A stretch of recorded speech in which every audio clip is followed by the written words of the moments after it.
حکومت کے خلاف حکمت عملی بنانے کے لیے نون لیگ کی اہم بیٹھک کچھ دیر بعد سی اجلاس میں پیپلز پارٹی قائدین سے ملاقات پر اعتماد میں لیا جائے گا. عدم اعتماد کا آپشن اور لانگ مارچ بھی زیر غور آئے گا.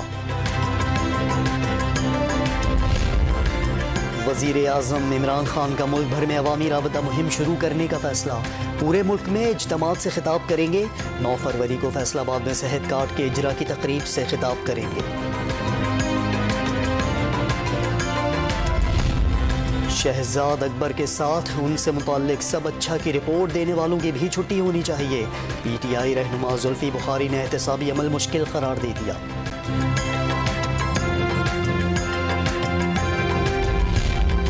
ایم کیو ایم پاکستان کے دروازے ملک کے خلاف بات کرنے والوں کے سوا سب کے لیے کھلے ہیں.